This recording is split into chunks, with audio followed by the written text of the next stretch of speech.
श्री गुरु माणिक जय गुरु माणिक श्री गुरु माणिक जय गुरु माणिक हाची गुरु उपदेश मुख्य सद्भक्त कल्पद्रुमं मंदानां शरणं शरण्यममलं नाथं त्वनाथाश्रयम् यत्सत्तावशजेन स्थावर भवो देहस्सुचेष्टान्वितः सोयं वो विदधातु वांछित फलम माणिक्य कल्पद्रुमः। इन शब्दों में प्रभु महाराज के चरणों में अनंत कोटि प्रणाम अर्पित करते हुए इस फाल्गुन पूर्णिमा के अवसर पर आप सभी सद्भक्तों को संबोधित करते हुए मुझे अतीव प्रसन्नता की अनुभूति हो रही है। आयुर्वेद का एक नियम है कि मिष्ठान्न भोजन के बाद किंचित मात्रा में यदि अदरक और नींबू का सेवन किया जाए तो उस अन्न के पचने में सहायता मिलती है। मिष्टान्न भोजन यानी मीठा मीठा मीठा खाना, जलेबी, गुलाब जामुन, बासुंदी, श्रीखंड, वो फलाना ढिमकाना। अभी तक आपने अत्यंत रसात्मक, अत्यंत मधुर ऐसे प्रभु चरित्र को सुना। ये प्रभु चरित्र कैसा है? तो अमृताहुनि गुड़, अमृताहुनि गुड़, अमृत से भी अत्यंत मधुर है। क्यों? क्योंकि रसो वही सहा, परमात्मा कैसा है? रस स्वरूप है, आनंद रूप है। तो उसका आख्यान, उसका चरित्र जो है वो मीठा होगा ही होगा, उसमें कोई संदेह नहीं। किंतु वो जो मीठा आपने खाया, जो मीठा आपने पिया, जिसका पान आपने किया, जिसका श्रवण आपने किया, वो पचना चाहिए ना। अगर वो पचा नहीं तो उसका क्या लाभ?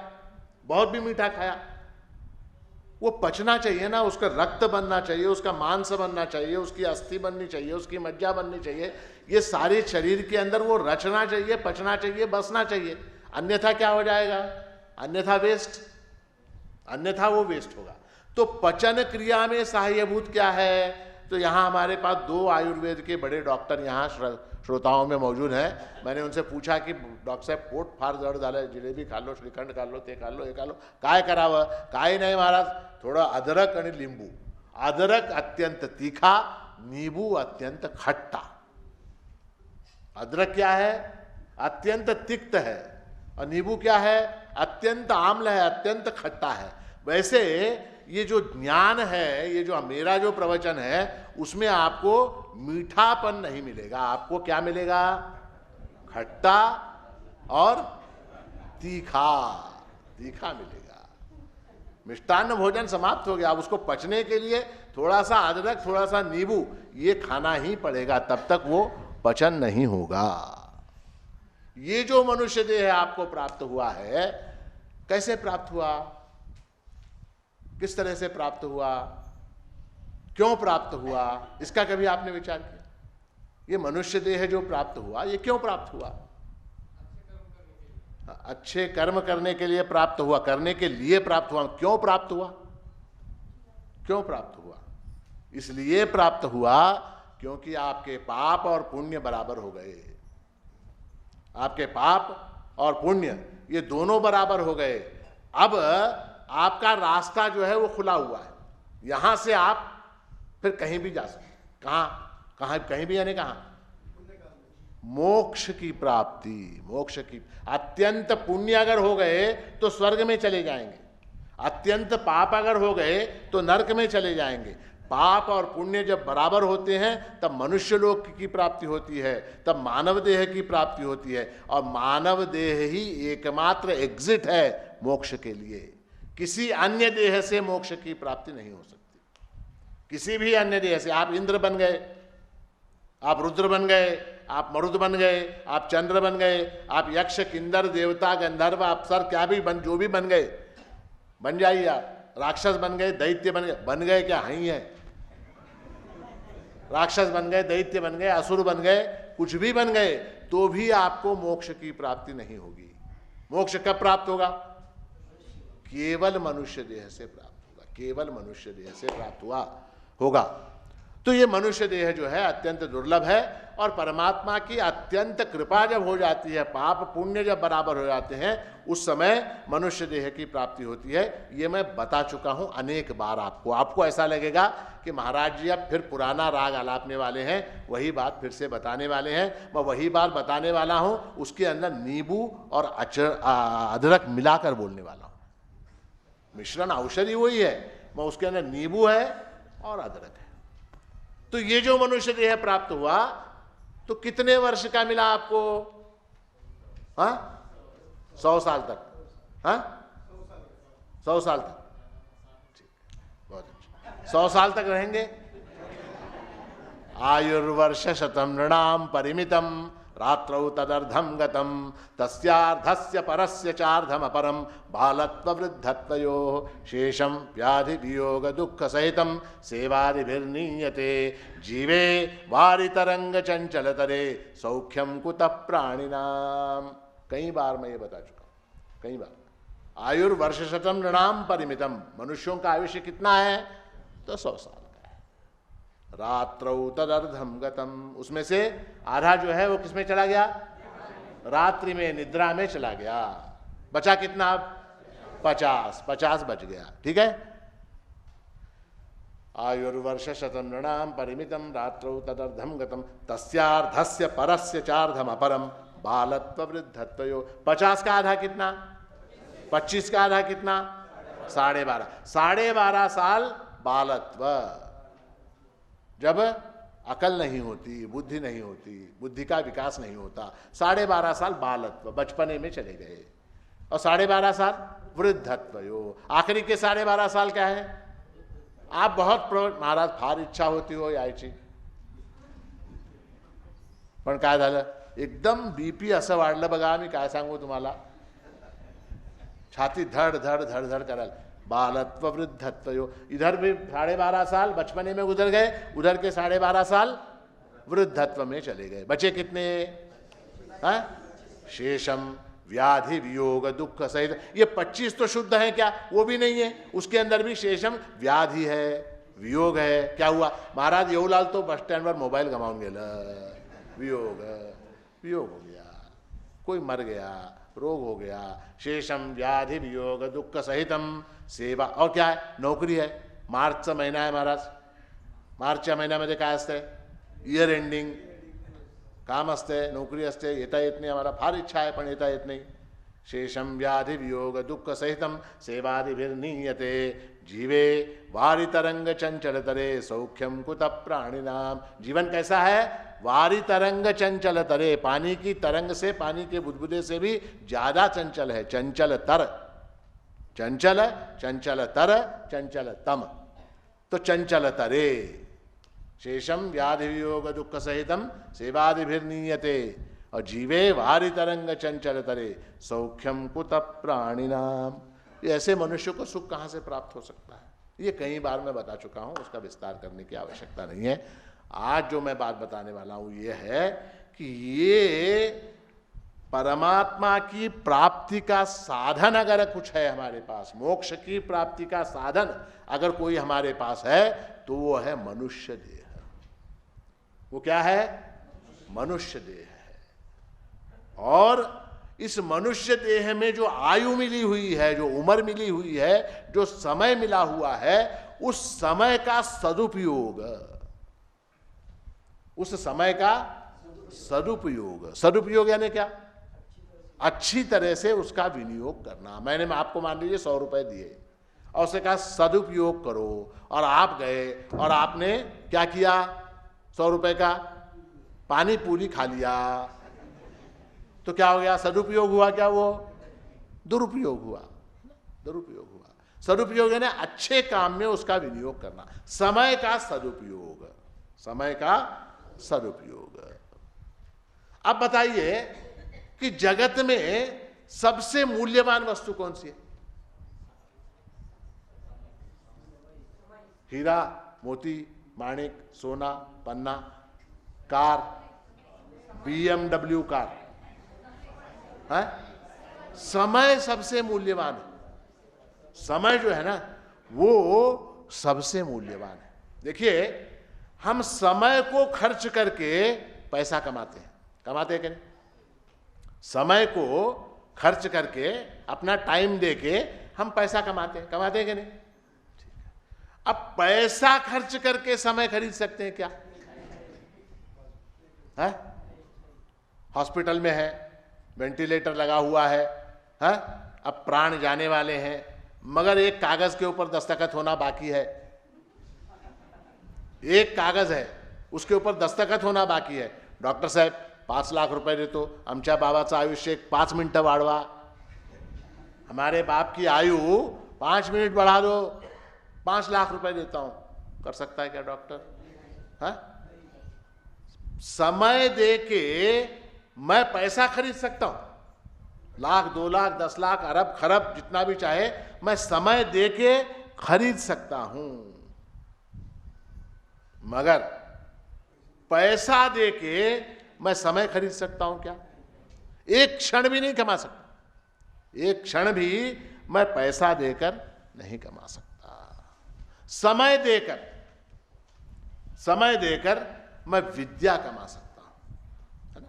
अब ये विद्यार्थी हैं हमारे वेद पाठशाला के, बेचारे यहाँ कितने साल रहेंगे? 7 साल यहाँ रहेंगे। 7 साल रह के यहाँ वेदाभ्यास करेंगे। कुछ लोग बाकी कॉलेज में पढ़ रहे हैं, कोई मेडिकल कॉलेज में है, इंजीनियरिंग कॉलेज में है, वो समय देके विद्या प्राप्त कर रहे हैं। ठीक है? अब मान लीजिए इनमें से कोई बहुत बड़ा पंडित हो गया, मैं ऋग्वेद, यजुर्वेद, सामवेद, अथर्ववेद, चारों वेद जानता हूं, 6 शास्त्र जानता हूं, ज्योतिष जानता हूं, आयुर्वेद जानता हूं, सारे शास्त्र मुझे कंठस्थ हैं, और इसलिए मेरी आयु थोड़ी बढ़ा दो, मैं एक और शास्त्र पढ़ना चाहता हूं। बढ़ा सकते हैं क्या? समय दे के आप विद्या प्राप्त कर सकते हैं। विद्या के बल पर समय खरीद सकते हैं क्या? समय बढ़ा सकते हैं क्या? नहीं कर सकते। समय दे के मैं अपने परिवार को बढ़ा सकता हूं। समय दे के मैं अपने परिवार को बढ़ा सकता हूं। बेटे की शादी की, बेटी की शादी की, बहन की शादी की, फिर बेटे की शादी हुई, बेटे को बेटा हुआ, फिर उसकी शादी की, फिर उसको बेटा हुआ, बेटे की शादी की, उसको बेटा हुआ, उसकी बेटी हुई। ऐसे परिवार को मैं, बहनों की शादी की, उनके बेटे हुए। अपने परिवार को, एक आदमी अगर है, एक आदमी, तो उसका एक 30-40 साल के अंदर उसका परिवार 50 लोगों का हो जाता है। ठीक है? एक आदमी 50 वर्ष के समय में एक 50 लोगों का परिवार इकट्ठा कर सकता है। ठीक है? अब मान लीजिए ये जिसने परिवार बनाया इतना बड़ा, वो मृत्युशैया पर पड़ा हुआ है, पूरे के पूरे 50 वहां पर हैं। कौन? वो परिवार के लोग पूरे, वो पूरे मिलकर भी इसकी उम्र को 1-2 मिनट बढ़ा सकते हैं क्या? वो सारे लोग मिलके 1-2 मिनट इसकी उम्र बढ़ा सकते हैं क्या? बढ़ा सकते हैं। समय देकर मैं परिवार बढ़ा सकता हूं, परिवार मेरे समय को नहीं बढ़ा सकता।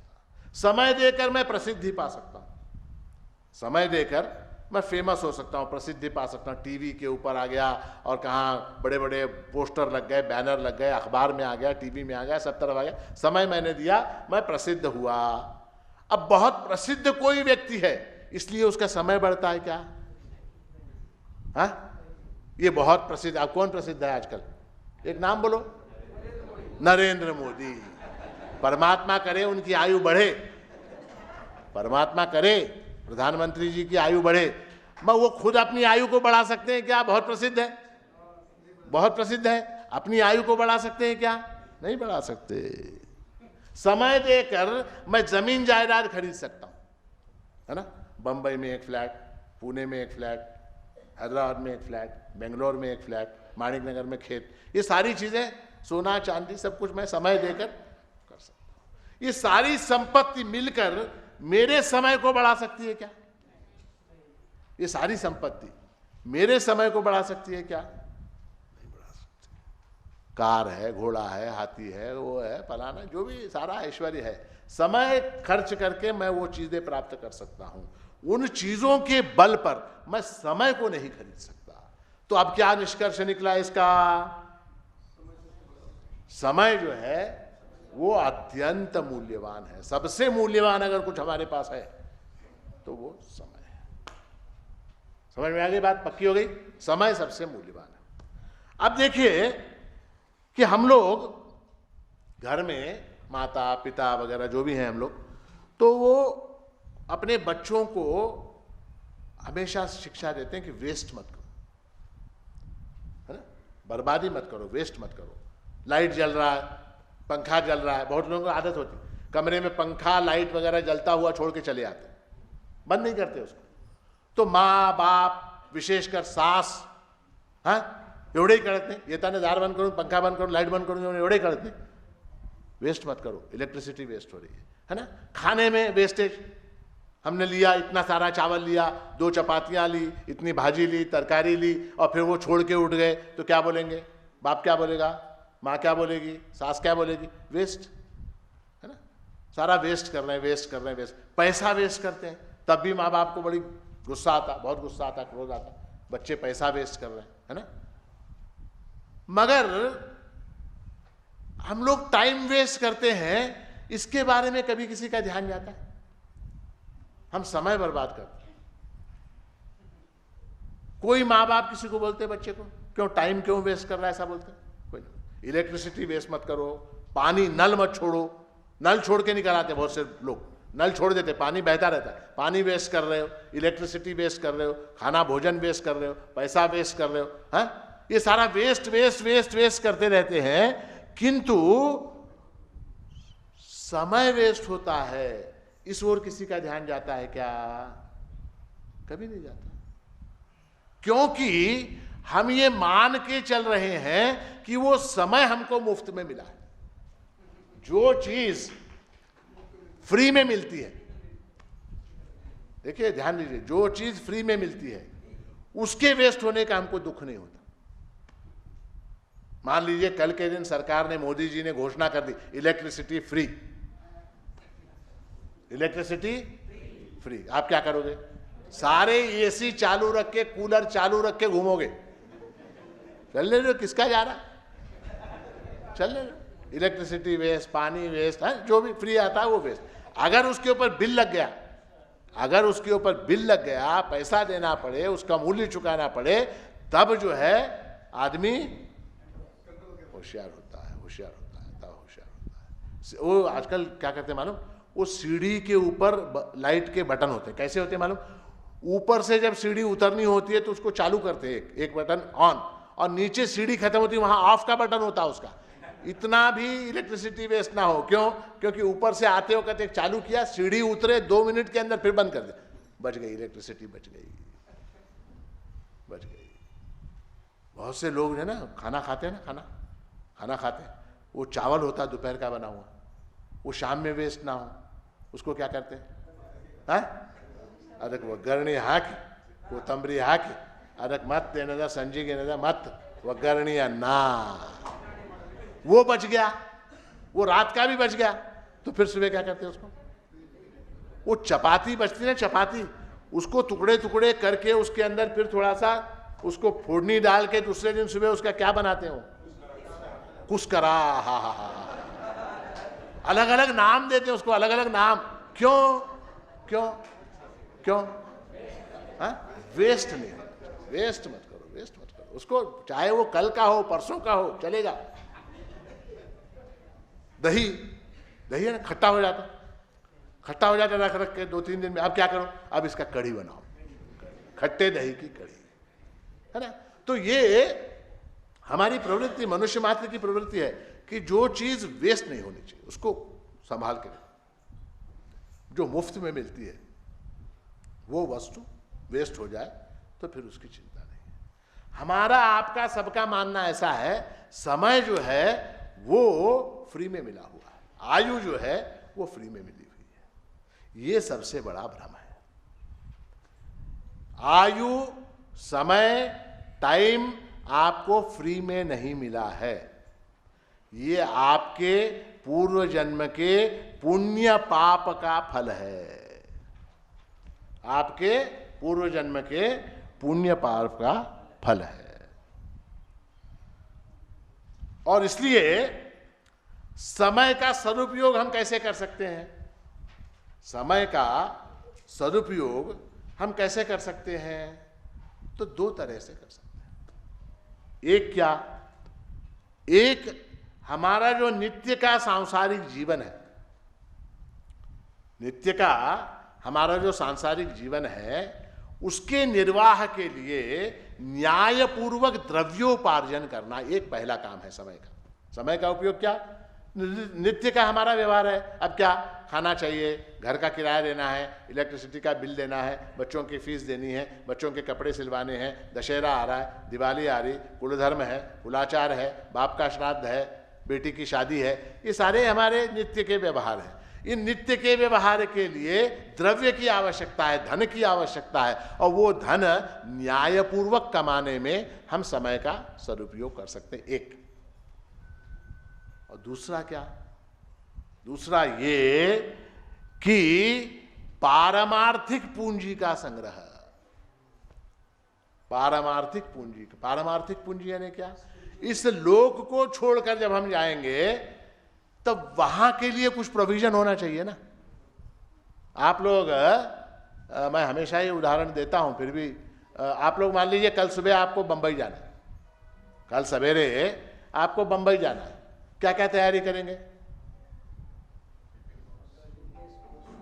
सबसे पहले एक सूटकेस, सबसे पहले एक सूटकेस, सूटकेस के अंदर कपड़े, टूथपेस्ट, ब्रश और क्या? दाढ़ी बनाने का सामान। आप लोगों को, मेरे को जरूरत नहीं। दाढ़ी का वो डिब्बा होता है ना, ब्लेड वेड जिसके अंदर रखते, वो किट किट किट, वो। और क्या? मोबाइल फोन, चार्जर और एटीएम कार्ड, एटीएम कार्ड, थोड़े से पैसे। हाँ, अब बंबई जाएंगे, वहां पता नहीं कुछ खाने को मिले ना मिले, इसलिए अटकुल, थोडे से पोहे, बेसनाचे लाडू, थोडं उगीच मिळतंय मुंबईला, सगळं मिळतंय, पण तरी आपल्याला राहा। ये सारी तैयारी हम करते हैं नहीं? ये सारी तैयारी हम करते हैं क्या नहीं? अब बताइए, इस लोक को छोड़ के परलोक को जाना है, उसकी क्या तैयारी आपने की अब तक? बताइए क्या तैयारी की? एटीएम कहां पता है मालूम, वोटर आईडी कार्ड, आइडेंटिटी का आधार कार्ड कहां है नहीं मालूम, हाँ, अटकुल का डब्बा, पोहे का डब्बा कहां है वो नहीं मालूम, दाढ़ी का सामान कहां है वो नहीं मालूम, साबुन, ब्रश, टूथपेस्ट कहां है नहीं मालूम, कपड़े कहां है नहीं मालूम। तैयारी की क्या?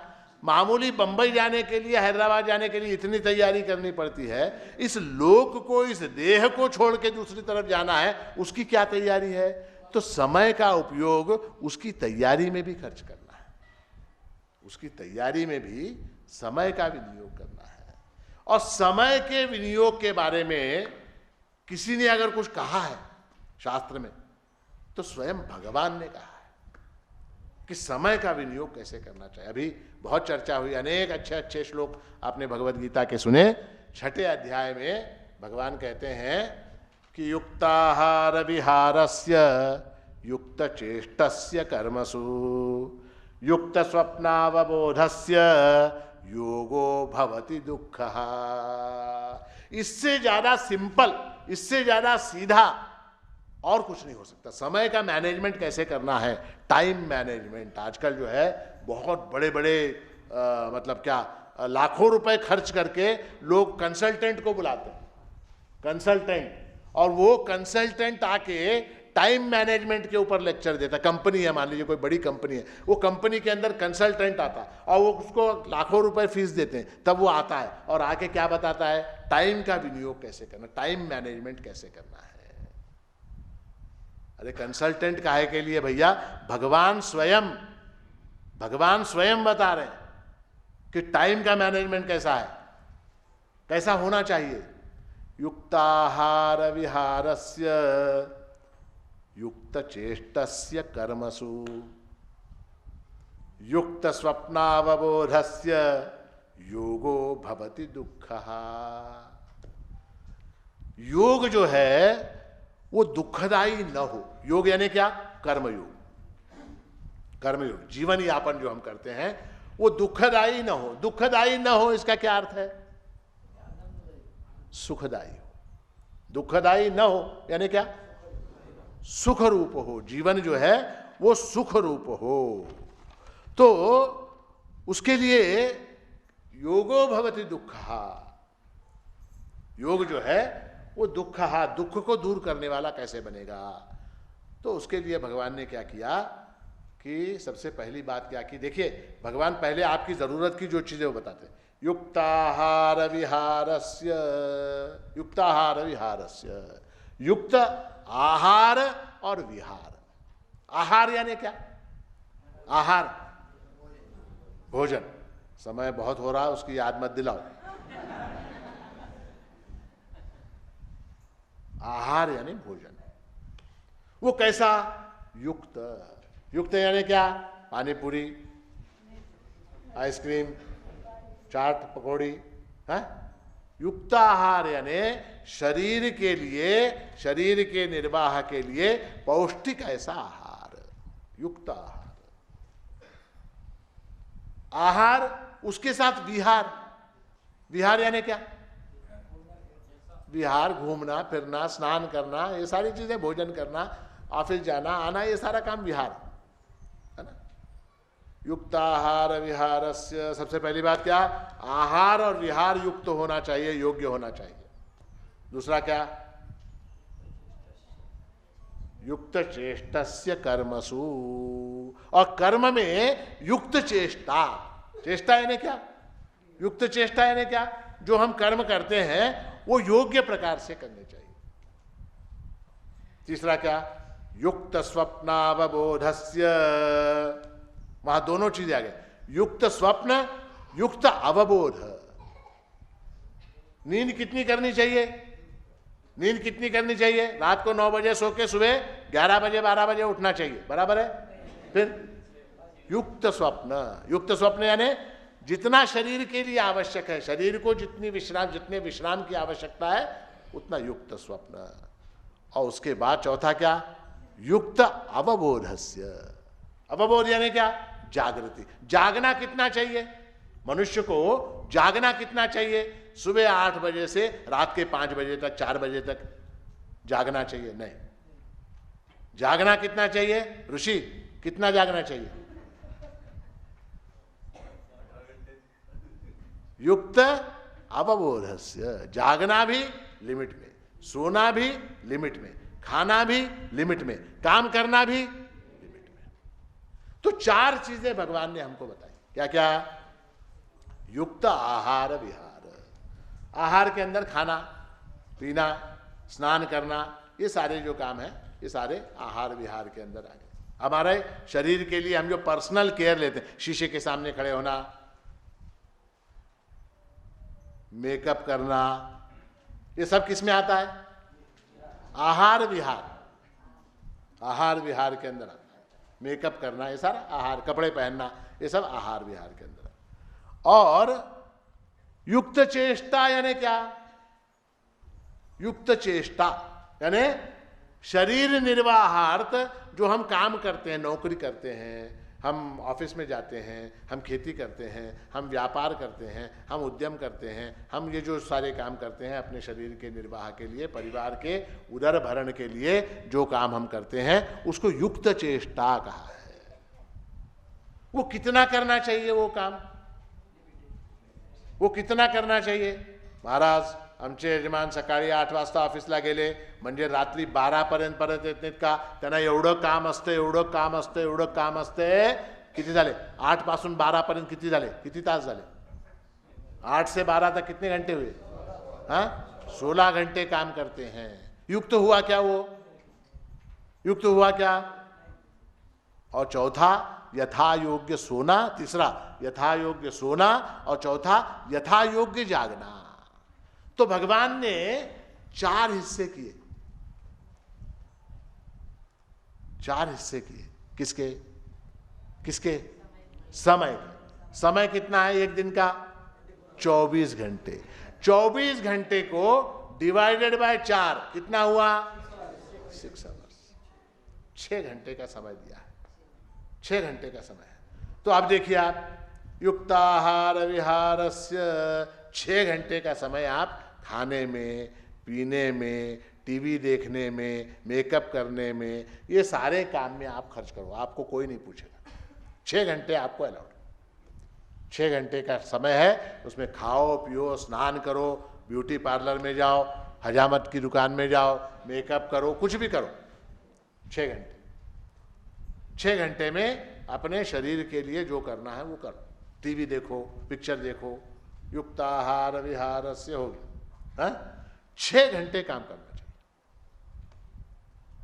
नौकरी, ड्यूटी, चाकरी, व्यापार, उद्यम, इसके लिए भगवान कहते हैं 6 घंटे करो बस, ज्यादा। क्योंकि कितना भी करोगे तो उसका अंत नहीं है, उसका अंत नहीं है। 6 घंटे करो बस। उसके बाद युक्त स्वप्नावबोधस्य, नींद कितनी करनी चाहिए? 6 घंटे। 6 घंटे में शरीर को पर्याप्त विश्रांति मिल जाती है, तो 6 घंटे नींद करो और 6 घंटे जागो, अवबोध। महाराज ये बड़ा प्रॉब्लम है। क्या? 6 घंटे आहार विहार, स्नान संध्या, वो सब खाना पीना, ये सब 6 घंटे में होगा, ठीक है। उसके बाद 6 घंटे काम किया, कितने हुए? 12 हुए। 6 घंटे स्वप्न, नींद, 6 घंटे नींद की। अब उसके बाद भगवान के 6 घंटे जागो। क्या जागे? फिर क्या करें वो 6 घंटे में? क्या करें वो 6 घंटे में? वो बताया, अवबोध शब्द है, अवबोध। युक्त स्वप्नावबोधस्य। अवबोध यानी क्या? अवबोध यानी जागना, जागना। भगवान कहते हैं 6 घंटे जागो। 6 घंटे जागो यानी क्या? मोह निद्रा से जागने का काम 6 घंटे तक करो। समझ में आई बात? जागो यानी, जागो यानी क्या? जाग के मोबाइल के ऊपर, फेसबुक के ऊपर ऐसे ऐसे करना है? नहीं, वो आहार विहार के अंदर आ गया। भगवान ये नहीं करे मोबाइल में मत जाओ, फेसबुक मत देखो, नहीं, ऐसा नहीं कहा। देखो, फेसबुक करो, मोबाइल में मैसेज करो, व्हाट्सएप करो, मैं उसके लिए टाइम कौन सा है? युक्ताहार विहारस्य, 6 घंटे का टाइम, उसमें तुम निपटा लो। जितने मैसेज करने कर लो, जितने फोन करने कर लो, 6 घंटे में करो। 6 घंटे नौकरी करो, काम करो। काम करते समय ये मत करो। कौन सा? जब नौकरी कर रहे हो उस समय फेसबुक मत देखो, उस समय तुम्हारा काम तुम करो। युक्त चेष्टस्य, वहां पर युक्त चेष्टा करो। और उसके बाद 6 घंटे आराम से निद्रा करो, 6 घंटे जागो। जागो का अर्थ क्या है? जागो, युक्त स्वप्नावबोधस्य, युक्त स्वप्न अवबोधस्य योगो भवति दुःखः। अवबोध यानी क्या? अवबोध यानी क्या? मोह निद्रा से जागना। मोह निद्रा से जागना यानी क्या? मोह निद्रा से जागना मतलब क्या? तो परमात्मा की उपासना करना, आराधना करना। महाराज हे तुम्ही फार छान सांगितलं, हे फार छान सांगितलं, माझं एक काम होतं, अवघड होतं फार, होईना गेलतं. माणिक चरितामृत वाचलो बघा, 18 तास वाचलो. एका दिवसात पारायण संपवलं. एका दिवसामध्ये 18 तास माणिक चरितामृत वाचलो. वो अवबोध में आया क्या? क्यों? नहीं, 6 घंटे का समय नहीं, सकाम उपासना जो है वो युक्ताहार विहार से उसके अंदर जाता है.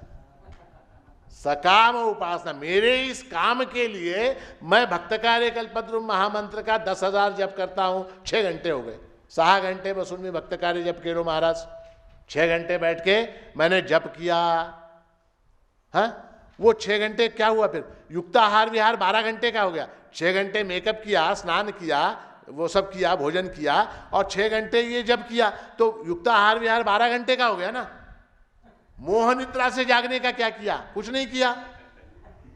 मोह निद्रा से जागने के लिए क्या किया? कुछ नहीं किया. तो 6 घंटे अवबोधन के लिए है. अवबोधन यानी क्या? जागना. जागना किस चीज से जागना? मी देह बुद्धि ही त्यागा, मी जीव बुद्धि ही त्यागा, जा सच्चिदानंद परि लागा. ये सारा जो काम है उसके लिए 6 घंटे का समय है, हम कितना समय देते हैं? हाँ? महीने में एक दिन पौर्णिमा, और वहां भी बैठ के भोजन का समय हो गया. हे महाराजांचं संपन्न झालंय, त्यांचं झालं 1 तास 1.5 तास. आता ह्यांचं किती वेळ आहे की नाही की? हाँ? हम कितना समय देते हैं? अवबोधन के लिए कितना समय देते हैं? अवबोधन का अर्थ है कि जरूरी नहीं है कि आप जप करें बैठ के, जरूरी नहीं है कि आप पारायण करें, जरूरी नहीं है कि ध्यान करें. ऐसे सारे जो काम हैं, पढ़ें आप. पढ़ना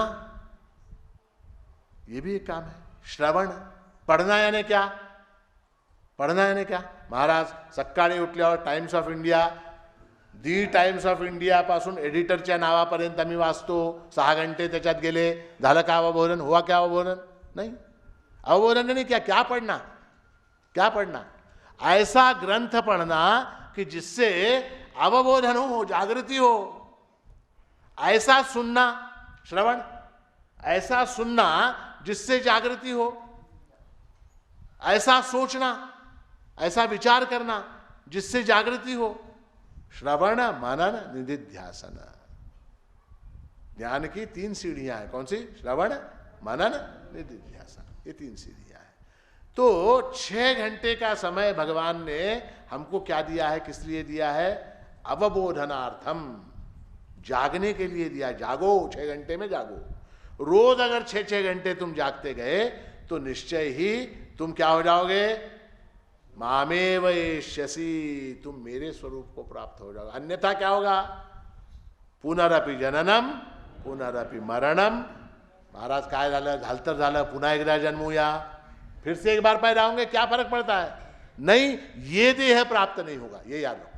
जागना यानी क्या? अवबोधन क्या? यही है कि ये जो मनुष्य का देह प्राप्त हुआ है, जिसमें श्रीखंड, पूरी, जलेबी, बासुंदी खा रहे हो, ये देह प्राप्त नहीं होगा. फिर पता नहीं घास खाना पड़ेगा, कडबा, गवत, ते मिळालं मिळालं, नाहीतर नाही. तैयारी है क्या? आपकी तैयारी है क्या? बैल बनने की, गधा बनने की, घोड़ा बनने की, हाथी बनने की, बिल्ली बनने की, चूहा बनने की तैयारी है क्या? नहीं है ना. तो इसलिए क्या है? ये देह अगर समाप्त हो गया तो फिर नको जन्म दूसरा, दूसरे जन्म की आवश्यकता नहीं है. तो ये जागृति के लिए, ये सोचने के लिए भगवान ने टाइम टेबल बनाया है 6 घंटे का. हम 6 मिनट नहीं देते, 6 मिनट नहीं देते. देखिए, न सिर्फ हमारे हिंदू धर्म में, इतर धर्मों में भी, मुसलमान धर्म में देखिए आप, 5 वक्ता नमाज है. 5 वक्ता नमाज, 5 बार नमाज है. ईसाइयों में देखिए, उनकी प्रार्थनाएं होती हैं, उनकी सर्विसेज होती हैं. हमारा एक धर्म ऐसा है कि हमारे ऊपर किसी का अंकुश नहीं है. मैं जो बात बोल रहा था ना, नींबू और अदरक की, वो बात आ रही है. अंकुश नहीं है, हमें कोई पूछने वाला नहीं है. 6 घंटे का समय भगवान ने दिया तुझको अवबोधन के लिए, और तू एक 6 मिनट भी नहीं करता. अगर हम मान लीजिए 6 घंटे, 1 घंटा, 6 घंटे जाने दीजिए, 1 घंटा भी अगर हम भगवत गीता का पाठ करें रोज, 1 घंटा, 1 घंटा भी अगर भगवत गीता पढ़ें, 1 घंटा भी अगर हम दासबोध पढ़ें, 1 घंटा भी अगर ज्ञानेश्वरी पढ़ें, 1 घंटा भी अगर माणिक चरितामृत पढ़ें, तो बहुत परिवर्तन आ जाएगा हमारे अंदर. बहुत सा बदलाव आ जाएगा, अपने आप आ जाएगा. कुछ करने की आवश्यकता नहीं है. सुनते हैं क्या हम? सुनते भी. सुनते क्या? सुनते हैं कान में लगा के. आजकल बहुत से लोग दिखाई देते सुनते हुए. श्रवण, हमेशा कान में वो चुभा हुआ होता है. क्या सुनते हैं? हाँ, आती क्या?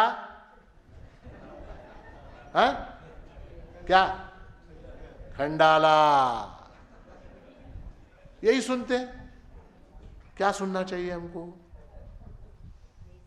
तो युक्त स्वप्नावबोधस्य योगो भवति दुःखः.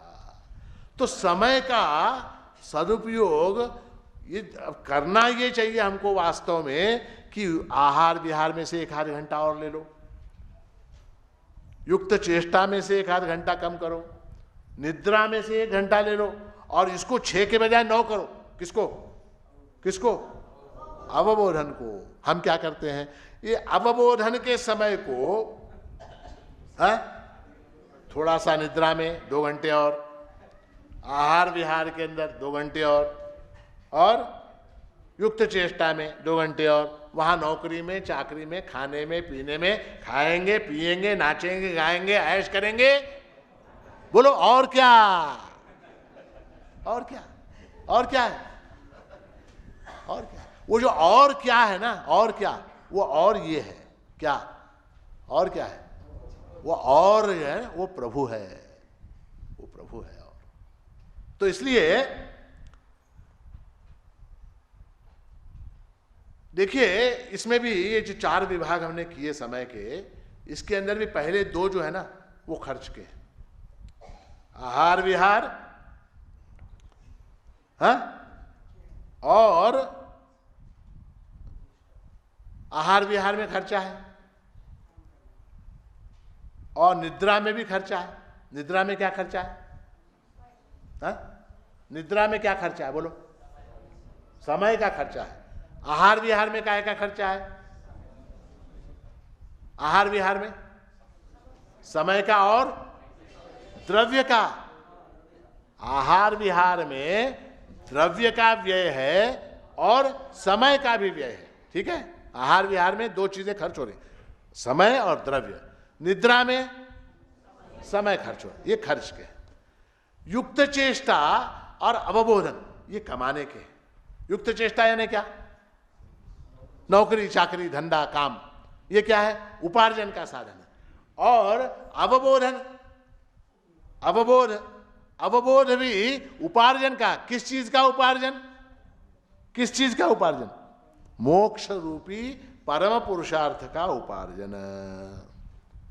तो इसलिए ये जो श्लोक है भगवद गीता का, युक्ताहार विहारस्य युक्त चेष्टस्य कर्मसु, ये जो श्लोक है, इसका अर्थ जो लगाते हैं बहुत से, आप किसी भी भगवद गीता की किताब में ढूंढिए आप, उसमें यही बताया। आहार विहार में 6 घंटे, मतलब 6 घंटे नहीं, आहार विहार में योग्य समय, युक्त चेष्टा में योग्य समय, युक्त स्वप्नावबोधस्य नींद के लिए योग्य समय, और बाकी समय जागने में गुजारो। सब तरफ यही लिखा है, जागने में गुजारो। भगवान कहते हैं जागने में गुजारो, जागने में जागना यानी क्या? जागना यानी क्या? जागना यानी मोह निद्रा से जागना, मोह निद्रा से जागना। एक राजा था, एक राज्य था। उस राज्य में बड़ी विचित्र पद्धति थी। कोई भी आदमी राजा बन सकता, कोई भी आदमी राजा बन सकता है। वो राजा का समय निश्चित कितना? 5 साल। 5 साल के लिए राजा, और राजा बनने के बाद 5 साल तक वो राज्य करे, उसको कोई कुछ नहीं बोलेगा। और राज्य जब 5 साल उसका समाप्त हुआ तो वो राज्य के लोग, मंत्री लोग, जो कमेटी थी, वो लोग क्या करते थे कि उसको, राजा को बिठा के, नाव में बिठा के नदी के उस किनारे पहुंचा देते थे। और उस किनारे बहुत बड़ा एक जंगल था, उस जंगल में हिंस्र पशु थे, वहां पर उसको ले जाके डाल देते थे। किसको? वो राजा रोता था बहुत कि मत करो, मेरे को अभी 1 साल का चांस दो, मुझे अभी कुछ 6 महीने का चांस दो, कुछ तो करो, ऐसा मत करो। वो नियम था, नियम, कॉन्स्टिट्यूशन ही ऐसा था राज्य का कि 5 साल तक राज्य करो, और 5 साल जिस दिन समाप्त हुए उस दिन बैंड बाजा बजाते हुए तुमको नाव में बिठाकर नदी के उस किनारे पहुंचा दिया जाएगा। और वहां पर जंगल में फिर जो होना है वो होगा। अनेक राजा, अनेक 5-5 साल के अनेक राजा हुए और खूब मजे किए। 5 साल में इन लोगों ने इतने मजे किए, इतने मजे किए, खूब मजे किए। और मजे करने के बाद जब आया अंतिम दिन, 5 साल का आखिरी दिन, जैसे होता है ना मिनिस्टर लोगों की कुर्सी छिन जाती, 5 राज्यों में अभी चुनाव हुए, तो ऐसे वो नाव में बिठा के जंगल में भेजने की। एक आदमी, एक राजा, एक आदमी राजा बना। राजा बनने के बाद 5 साल उसके हो गए। तो अक्सर ये लोग देखते थे कि 5 साल जब समाप्त होते थे, वो जो राजा बनता था वो रोने लग जाता था, वो रोने लग जाता, अब मेरा क्या होगा, अब जंगल में जाना पड़ेगा। तो ये बड़ा प्रसन्न, खुश, बोला चलो चलो कब चलना है, चलो चलो। लोगों ने कहा अरे ये अजीब आदमी है, लोग तो रोते हैं नदी में बैठ के उधर जाने में, और ये जो है खुशी खुशी जा रहा है। बोले ठीक है चलो। तो उसको लेके नाव में बिठा के गए।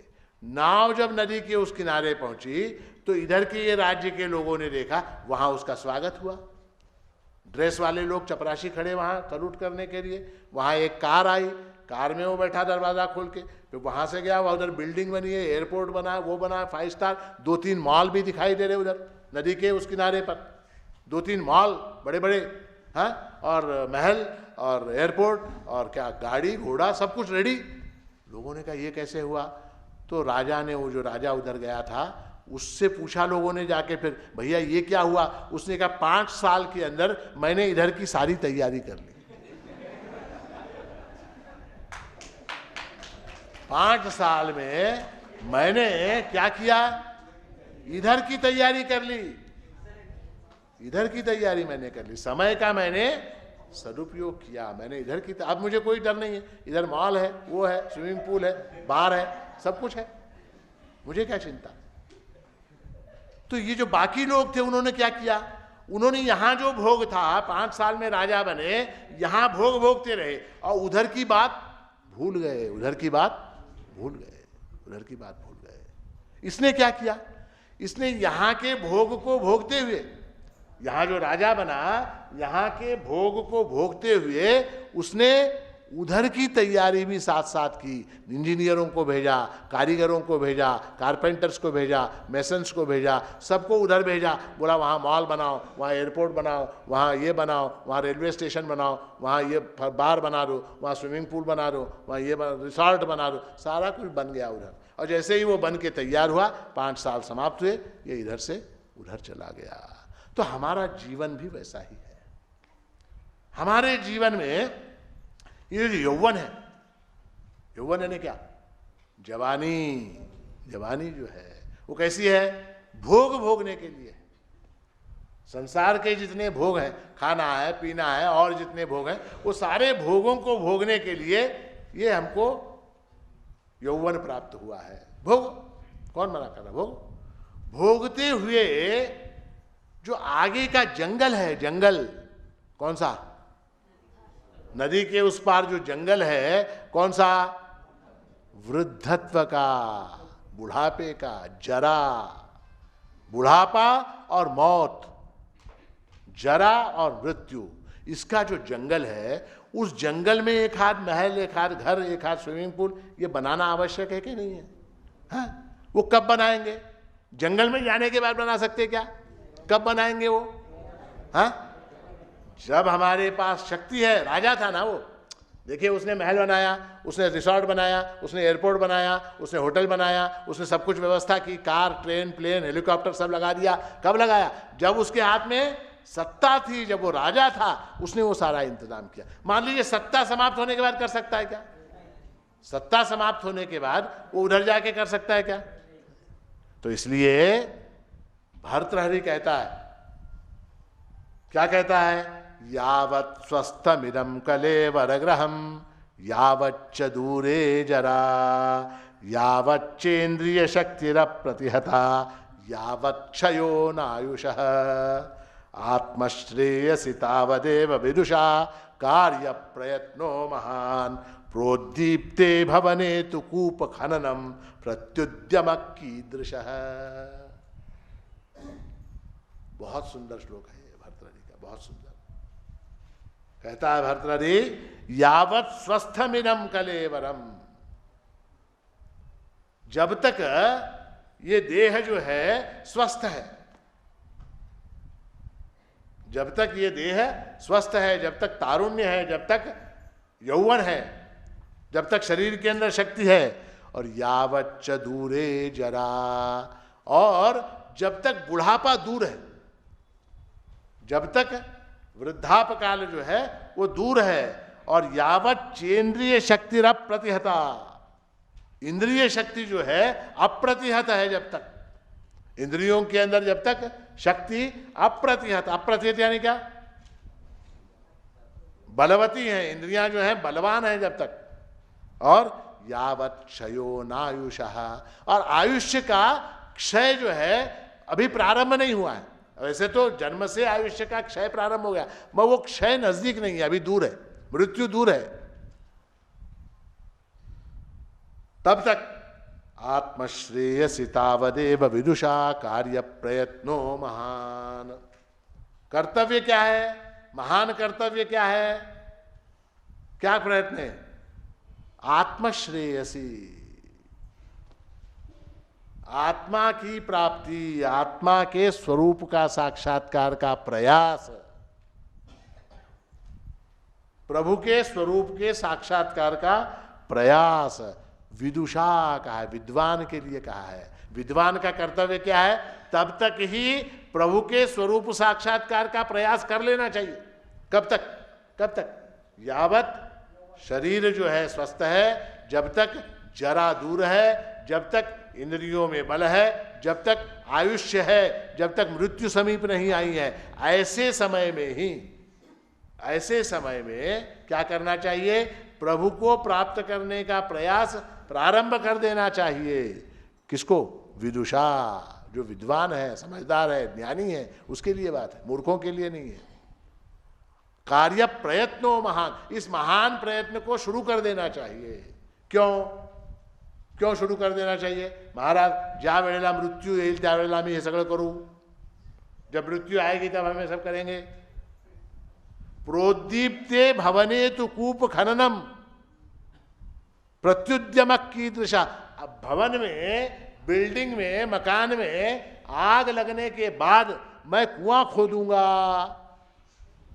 ये संभव है क्या है? भवन में, बिल्डिंग में आग लगने के बाद मैं कुआं खोदूंगा, ऐसा अगर किसी ने कहा तो उसका वो उद्यम, उसका वो प्रयत्न कीदृशा, कैसा है वो, मूर्खों जैसा है, मूर्खों जैसा है। तो इसलिए समय रहते हुए, यावच्च दूरे जरा, बुढ़ापा जब तक दूर है, आयुष्य की समाप्ति का क्षण दूर है, इंद्रियों के अंदर शक्ति है, ऐसे समय में क्या करना चाहिए, क्या करना चाहिए, समय का सदुपयोग करते हुए अवबोधन का समय भगवान ने जो बताया है उसका उपयोग कर लेना चाहिए, उसका उपयोग कर लेना चाहिए। उसमें ऐसा है कि उसमें भी, अब ये विस्तार होता चला जाएगा, उसमें भी ऐसा है कि बाकी की जो क्रियाएं हैं उसके अंदर भी अवबोधन हो सकता है। अवबोधन को एक्सटेंड कर सकते हैं आप, जागृति को एक्सटेंड कर सकते हैं। कैसे, युक्ताहार विहारस्य, आहार विहार है, आहार विहार के समय भी यदि परमात्मा को हमने याद किया, आहार विहार के समय भी अगर हमने प्रभु को याद किया तो क्या हो जाएगा, हाँ? आहार विहार में मान लीजिए कि भक्त कार्य बोलने में हमको कितना, आधे मिनट का समय लग गया, तो आधे मिनट का समय जो है वो आहार विहार में से कम हो गया, अवबोधन के अंदर चला गया। वो ये सब टाइम मैनेजमेंट है, माइक्रो मैनेजमेंट जिसको करते हैं। मान लीजिए भोजन के समय हमारे विद्यार्थी त्रिसुपर्ण का पाठ करते हैं, ब्रह्म में तुमाम मधु में तुमाम, ब्रह्म में व मधु में तुमाम, है ना, ये त्रिसुपर्ण का पाठ करते हैं। अब वो त्रिसुपर्ण पढ़ने में 15 मिनट लग गए, मगर आहार के समय त्रिसुपर्ण पढ़ रहे हैं, ठीक है, वो 15 मिनट का समय क्या हो गया, वो कहाँ गया, अवबोध में चला गया। वो 15 मिनट यहां से कम हो गए, वो अवबोध में चला गया। इस तरह से प्रत्येक क्रिया में से 10 minute, 5 minute, 15 minute, 20 minute, 5 minute, 2 minute, 3 minute हम इकट्ठे करके उसको अवबोध में डाल सकते हैं। माइक्रो मैनेजमेंट ऑफ टाइम इसको कहते हैं, इसको माइक्रो मैनेजमेंट ऑफ टाइम कहते हैं कि परमात्मा का स्मरण जब हम करते हैं वो अवबोध है, वो जागृति का क्षण है।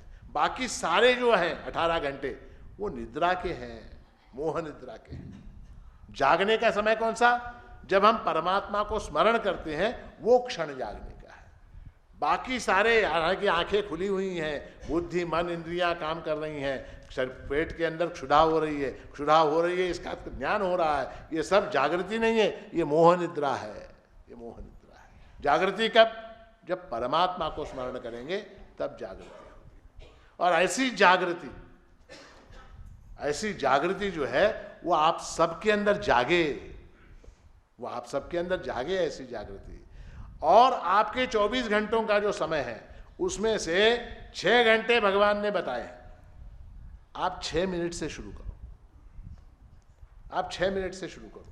वो 6 मिनट जो है वो परमात्मा का स्मरण और इस मोह निद्रा से जागने के उपाय इसके अंदर खर्च हो। इसके अंदर हमारा होता यह है, पूजा करने के लिए बैठते हैं तब भी मोबाइल बजता है, पूजा करने के लिए बैठते हैं तब भी मोबाइल बजता है, तब भी हमारा मोबाइल बजता है। 6 घंटे के लिए मोबाइल बंद कीजिए। पहली बात, सबसे पहली बात, दिन में आप 6 घंटे फिक्स कीजिए, ये 6 घंटे मेरा मोबाइल बंद रहेगा बस। क्योंकि सारी जड़ दुख का मूल मोबाइल है। आज के युग में दुख का मूल क्या है? वेदांत शास्त्र में कहते हैं दुख का मूल अज्ञान है।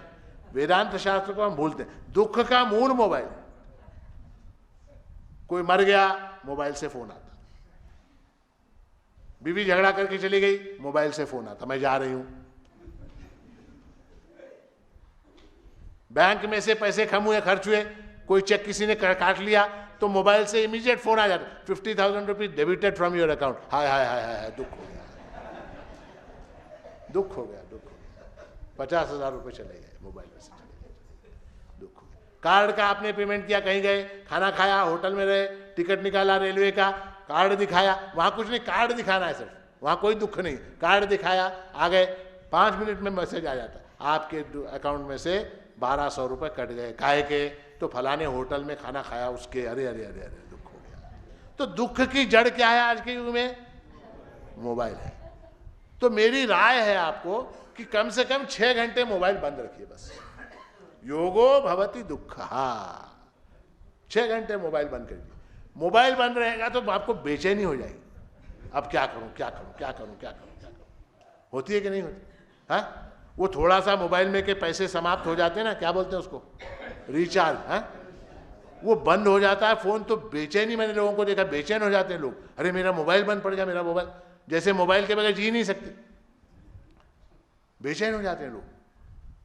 6 घंटे मोबाइल को बंद कीजिए, बंद करके रख दीजिए 6 घंटे। है, कभी भी, कौन सा भी, रात को, दिन को, जब भी आपकी सुविधा हो, 6 घंटे के लिए मोबाइल बंद रखिए। उन 6 घंटों में भगवत गीता पढ़िए, प्रभु चरित्र पढ़िए, दासबोध पढ़िए, ज्ञानेश्वरी पढ़िए, और संतों के चरित्र पढ़िए, संतों का साहित्य पढ़िए, और श्रवण कीजिए, सुनिए, क्या? भजन सुनिए, भजन सुनिए, परमात्मा का नामस्मरण कीजिए, परमात्मा की पूजा कीजिए, आपका जो कुलधर्म है, कुलाचार है, कुलदेवता है, उसकी उपासना कीजिए। ये सारा काम मनपूर्वक कीजिए 6 घंटे, और उसके बाद आप देखिए आपका जो जीवन है वो दुख से मुक्त होता है कि नहीं। देखिए, योगो भवति दुःखः, मेरे कहने से नहीं होता, भगवान का आश्वासन है। भगवान कहते हैं अगर इस तरह से जीवन यापन करोगे तो तुम दुख से मुक्त हो जाओगे। हमको दुख है क्या नहीं है? दुख है। दुख से मुक्त होना है क्या नहीं है? होना। तो जो आचरण, जो पथ्य भगवान ने बताया है, जो मार्ग भगवान ने दिखाया है, जो औषधि भगवान ने दिखाई है, उसका सेवन नहीं करेंगे तो दुख रहेगा कि जाएगा? रहेगा, दुख रहेगा। इसीलिए दुख है। आपको दुख से मुक्त होना, भगवान आश्वासन दे रहे, क्या? योगो भवति दुःखः। ऐसा योग, इस तरह का आचरण अगर तुम करोगे तो तुम दुख से मुक्त हो जाओगे। तुमको दुख से मुक्त होना है क्या नहीं? शुरू करो। कब से? आज से नहीं, अभी से, अभी से, अभी से, अभी से। अभी जब भंडार खाने में जाएंगे तो पहले जो युक्त आहार विहारस्य, भोजन शुरू करना, उसके पहले मनपूर्वक प्रभु को स्मरण कीजिए, मनपूर्वक प्रभु को। तो इसलिए कहने का तात्पर्य, कोई बहुत बड़ी बात, कोई बहुत बड़े वेदांत का सिद्धांत कुछ नहीं बताया मैंने आपको। आज सीधी सिंपल बात बताई, जो भगवान ने बताई वो बताई। क्या? कि टाइम मैनेजमेंट, समय का सदुपयोग करना है। और उसमें भी 6ठे अध्याय का ये श्लोक, उसके अंदर भी अवबोध, ये शब्द महत्वपूर्ण है। युक्त स्वप्नावबोधस्य, अवबोध शब्द मुख्य है। अवबोध यानी जागना। कहाँ से जागना? मोह निद्रा से जागना। मोह निद्रा से जागने की बुद्धि प्रभु आपको प्रदान करे, ऐसा आशीर्वाद देते हुए इस प्रवचन को यहाँ समाप्त करें।